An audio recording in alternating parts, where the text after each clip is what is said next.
All right, guys, welcome back to the channel. This video comes from Thomas Sowell TV and it's titled Barack Obama, the man who single-handedly tried to destroy the American Constitution.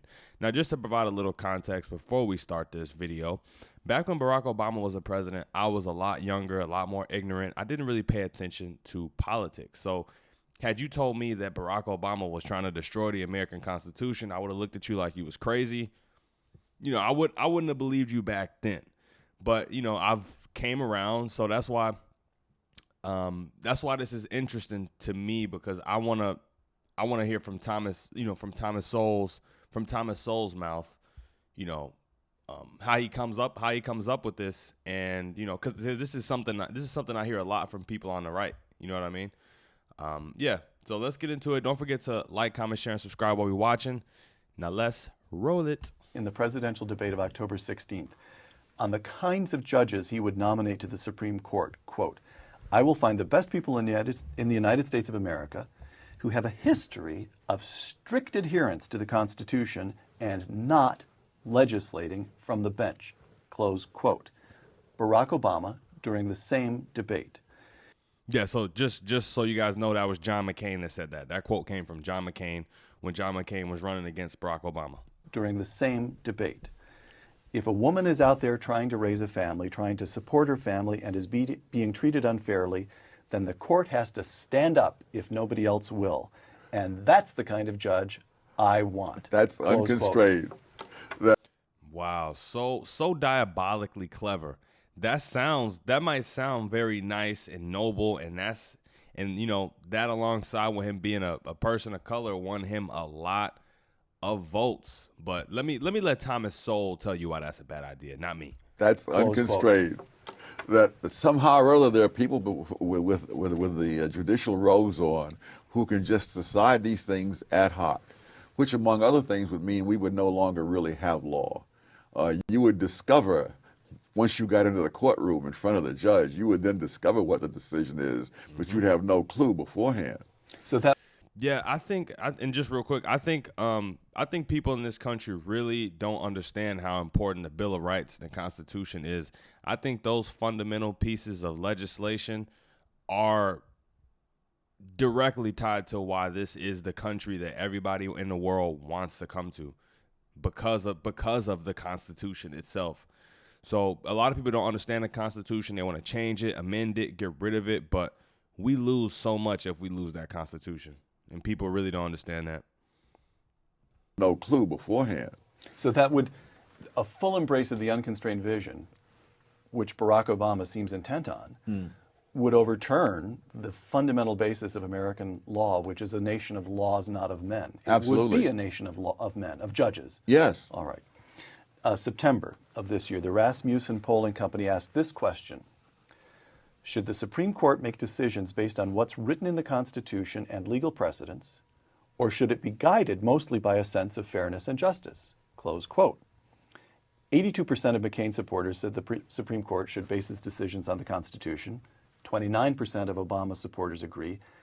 11% of McCain supporters said the Supreme Court should make its decisions on fairness. 49% of Obama supporters said that it should. Now, here's the question. You've said McCain constrained, Obama unconstrained. But what this would seem to indicate, this polling data, that this is not just a debate taking place among politicians or American elites. It's reached very deep into the American public. Oh, absolutely. 49% of Americans think the Supreme Court should... Of Obama supporters. 49% of Obama supporters, exactly, say so does that startle you? Does it alarm you? It doesn't startle me, it depresses me. But, this has been going on for a long time. People complain about a court decision on the basis that they wish it had turned out differently. But that isn't the judge's job.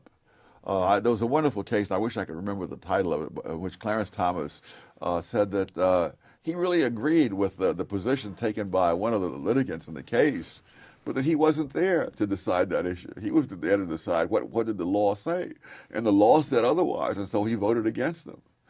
You see the same thing in Oliver Wendell Holmes, where in a number of cases he makes very cutting disparagements of one of the litigants in the case, and then votes in favor of him, because I'm not here to decide what the merit is. And one of his decisions, he said, I am not at liberty to discuss the justice of the act. The act is what it is, and once I know what that is, that's the decision that I have to make. He said that so well, but again, it's not a judge's job to hear the evidence presented and say, who do I feel more sorry for? Who's more disadvantaged if they lose? No, the Constitution, our laws, they're there for judges. They're there for, that's the ground zero is the basis for judges to make the decisions. You have to, especially Supreme Court judges, you have to adhere to the Constitution, follow the Constitution. Yeah, that's just something that people need to understand more, because people get mad about how cases end up. A great example, Kyle Rittenhouse, but don't even understand how the laws applied in the case. Don't understand that one side had a good attorney, the other side had a bad attorney. Like, you gotta know this stuff. Well, then, if you see, well, one more question here. You write, the unconstrained vision, again I'm quoting you, has tended historically toward creating more equalized economic and social conditions in society, even if the means chosen implied great inequality in the right to decide such issues and choose such means, close quote. Inequality in the right to decide issues. Does that tell us why the left in the United States seems so much more comfortable with having courts make social policy? Oh, absolutely. That's what's going on. Absolutely. That they want equality of outcomes, and they will choose how to make the outcomes equal. But they don't want equality of choice on the part of the people themselves. Many of the liberals say that they're for the family because they're for creating all kinds of goodies to give to families. But they want to take away the family's fundamental function, which is making decisions for members of the family itself, particularly the younger members who aren't yet grown.